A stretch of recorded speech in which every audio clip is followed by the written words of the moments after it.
Of course, our build-up to Nigeria's general elections continues. We're joined now on Arise News analyst Waziri Adio here in the studio, and of course our political analyst Seun Awugbenle from Lagos. Thank you so much for joining us on Newsnight, gentlemen. I'm going to start with you here, Waziri. I mean, clearly you must have listened through that interview with the governor of Delta State. We have parties still placing placeholders, one of which is Doyin Okupe, who was also on the news tonight for the APC. Fingers crossed on who's going to emerge. But what do you think is playing out behind the scenes at the moment?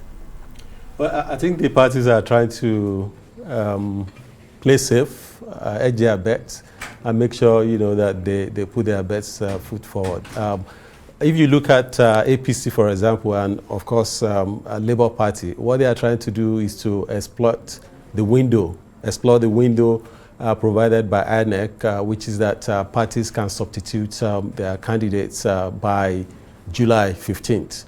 And also, if you look at, there's a section of the Electoral Act, Section 31 and Section 33, that also speak to this. So they want to make sure that they make the right, you know, choices, and also make sure that, you know, they're in a better position to win the election. But, you know, there are also some, whether this is also sending the right signals. If you know that you're going to make the decision, so why not just make the decision and get it done with? Exactly. Why? Yeah. And that's my question to Seun Awugbenle. Seun, I mean, how difficult is it to choose a running mate? And why should Nigerians take such parties seriously? If you cannot choose someone to be a VP, how then do you manage the affairs of a country such as Nigeria? It seems like a difficult task for these parties who are trying to be careful. It's like a wait and see game. Let me see what A is doing so that I can beat A to my game as B. Well, absolutely, Adeso. I think you said it all. Honestly, I think that it's a show of incompetence. And the show of incapacity, the lack of capacity as well from most of these political parties.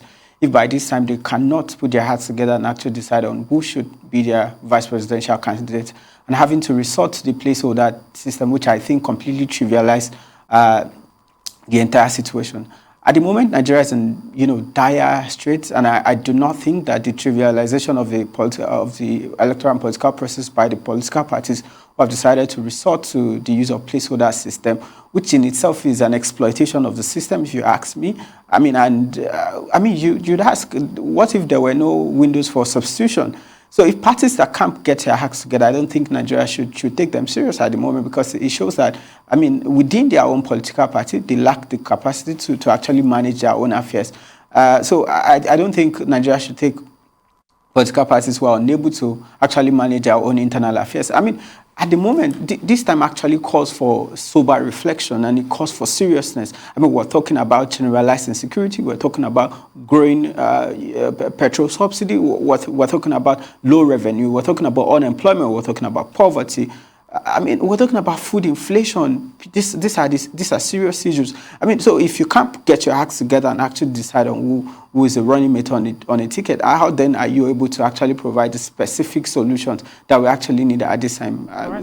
When then do you begin to actually speak to Nigerians about the things that you are able to actually, about the solutions that you have to our numerous, our multifaceted challenges? So I think it is, in fact, disappointing that some of the national parties are unable to actually decide on who is the running mate for most of their candidates. Here at this point, do you think there is a whole lot at stake this time, like never seen before? Could that be a reason why we're seeing this delay? Absolutely. I think we're going to have a very competitive election. I will still go back to say that it will still be a two-horse race, though there will be some stiff competition from a third party. So I think APC, for example, they want to make sure, you know, they found themselves in a bind, which, you know, the running mate has to be from the north and possibly from the Muslim north, and there's the possibility of having a Muslim ticket. But if you also look at the Labour Party placeholder, it's actually more intriguing. It's not just Christian, it's South-South. Both of them, Mr. Okupe is from the southwest, Mr. Peter Obi is from the southeast. But at the same time, I think we should also always take a recourse to history. This is also not totally strange. Won't be the first time when parties will be allowed, to substitute candidates. It's always been there. That window has always been there. And also, if you go back to 1979, actually, the Unity Party of Nigeria presented Chief Awolowo as the candidate and Chief Philip Umuadi as the running mate. Both of them are Christians. Both of them were Christians. And Chief Awu was from the west. Chief Umuadi was from the east. Also, Chief Zik, Nnamdi Azikiwe, was a Christian. His running mate, Isaiah Audu, was also a Christian, though from the north. So, some of these things are not, except that we live in a different time now where religion has been politicized, more than before, but the window to always substitute has always been there. Okay. It's not new. The only thing that is new now is that the parties are also taking some risk. If you look at Section 31 of the Electoral Act, it says that a candidate can withdraw, right? And it states the conditions under which that candidate can withdraw. The candidate will have to write to the party that nominated them, and the person has to do that in writing, and they have to do it physically. There is a party that will now communicate that to INEC. So what if the person that you have nominated wakes up? We've seen the one in Yobe, for example. What if the person wakes up and says, I'm not withdrawing, right? The other condition is Section 33, which says that party can actually substitute, and they can substitute under two conditions. If a candidate withdraws and if a candidate dies, right? We have to bear in mind that the Electoral Act is completely silent on the issue of the running mate. Everything is about the candidate. So we want to extrapolate that what applies to the candidate also applies to the running mate. The only difference is that in case of the candidate dying or withdrawing, you have to do another primaries within 14 days. But in terms of the running mates, because the running mate is nominated, I think it will suffice for the party to just say that, okay, we have received a letter from this person, and we're substituting the person's name. But like I said, that risk is there. Yeah. What if somebody says, I'm not withdrawing? Well, Zeri, you seem to be reading my mind tonight, because that came to me. I mean, the issue of the president of the Senate is something similar to that. A placeholder who has said he's not stepping down. There was no agreement signed. But Sheung, I mean, if you could look into the minds of these politicians and across political parties with these placeholders, what do you think the game plan is? We have a PDP that is set away from this trend. PDP has an Atiku Abubakar from the north, a Muslim, who is the presidential candidate, and Governor Ifeanyi Okowa, who's from the south, and a Christian. So what will be playing out in the minds of other political parties at this time? Could you guess? Oh, well, I think there are a number of factors that will definitely shape the outcome of the 2023 presidential election. Religion is one of them, and ethnicity is also one of them. These are issues that we have decided to overplay. And I mean, for a long time, politicians have decided to overeat the polity with some of these issues, and it has come back to haunt them. So I think in the minds of most of the other political parties, and that's why you see them resorting to the placeholder system, because they have to accommodate some of these variations, including that of religion. And that is why the political parties cannot conveniently fill the Muslim ticket, because I mean, it's one of our fault lines at the moment, and it is going to expand it if they tried. So, I mean, for the APC, for example, I don't think they would try the Muslim ticket. However, I mean, they would also argue that it is actually their best route to victory. But like I say every time, that nobody will vote against you for not having a person of, I mean, nobody will vote for you for not having a person of their religion on your ticket.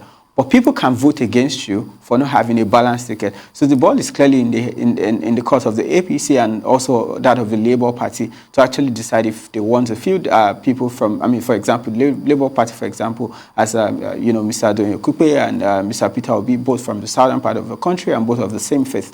I don't think that ticket actually represents the diversity of Nigeria, and I'm sure it's something they are going to review. And as for the APC, I'm sure that they're going to want to respect one of our major variations right now, which is that of religion, and have a Christian balanced ticket. Well, clearly, it's really interesting you should mention that. Sheun, just listen to what he's saying, and the fact that this debate has been going on for a very long time. He just said two important factors are really going to play out in this election: ethnicity and religion. What does that really speak to? It doesn't really speak to where we are as a country at the moment. Many have described the current election that's going to take place in 2023 as the make or mar election. If at this point, those two factors that have absolutely nothing to do with tackling insecurity, absolutely nothing to do with economic reforms, will be playing a major role as a deciding factor in an election, what hope is there for us, Waziri? I don't think those are the sole issues that would determine, how people will vote. And I think sometimes too, we tend to overplay some of these issues, for instance, I think APC will go ahead with a Muslim ticket. I think that is the surest path, to victory. I don't support it. I'm a Muslim myself. I'm Muslim from the Southwest. I don't think it's something that they should do, especially with the time that we live in. Why do you think it's the sure path to victory? Why does it have to be Muslim? Because the belief in political circles is that for APC to win, right, it has to play big in the north. And the northeast and the northwest are APC's strongholds. Mm-hmm. And they seem not to be able to find very strong Christians in their party that can win them that can win their votes against, a strong northern candidate, which is Vice President Atiku. But to go back to the other issue, I think there will be other issues. Religion at the end of the day might be, might not be the major determinant. There will be issues around security, there will be issues around the economy, there will be issues around all those things that, about the debt profile of this country, about food inflation, about security, about so many things, in terms of the welfare of the people. And I think we have a long period for campaign. We have 8 months, to campaign. Eventually, people will get over the emotional issues and face the issues that really matter. And people will be looking at, so what do you have for us? As a party. Of course, there will be all these other emotional issues too. And in any case, the election is going to be a referendum on the incumbent party. So APC will have to confront that. But I don't think religion will be the only thing that people will be looking at. They're going to be looking at the proposals of the candidates. They're going to be looking at their antecedents. They're going to be looking at the people around them.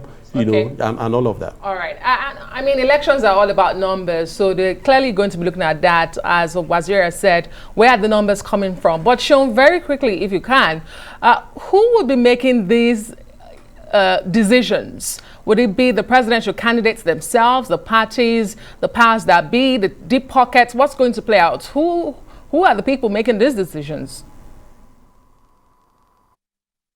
Oh, do you mean decision on who becomes the vice presidential candidate? Yes, please. Yes. Oh, definitely. Well, it has to be the decision of the candidate, him or herself. But I mean, as you have come to see, there are a lot of interest, and that is why it is most time not the decision of the candidate to make. Most time they have to consult. I mean, one of the things that Alhaji Atiku Abubakar was accused of in 2019 was that he made a sole decision to make Mr. Peter Obi's running mate. And that was why I'm sure you saw that build up to eventually making Governor Ifeanyi Okowa the vice presidential candidate this time. They had to set up a consultative committee, had to do screening for the candidate in a way that, it appeared as though the party was actually carried along and stakeholders in the party were equally carried along. And that's why you can also see that, for example, in the Labour Party, they are saying that consultation will continue. Ideally, or hypothetically, it should be at discretion of the candidate, him or herself. But as you have come to see, it is not a very easy decision to make. But however, no matter how difficult that decision is, Alhaji Atiku Abubakar, presidential candidate of PDP, said yesterday that you must not shy away from making tough decisions, and that is how you show Nigerians that you are ready to be president of a country. So you must be able to take those critical decisions when it matters. And I mean, as we can see, Nigeria is in these are desperate times for fun and uncertain times from Nigeria. You need people who are able to make tough decisions. Not just being able to make those tough decisions, but have the ability to also make those decisions in time, so they can address most of our multifaceted issues, as you have come to say. Well, thank you so much for your contribution on this particular topic. We have been speaking to political analyst Seun Awogbenle, who joined us from Lagos, and of course here in the studio, Arise analyst Waziri Adio. Thank you so much, gentlemen, for joining us.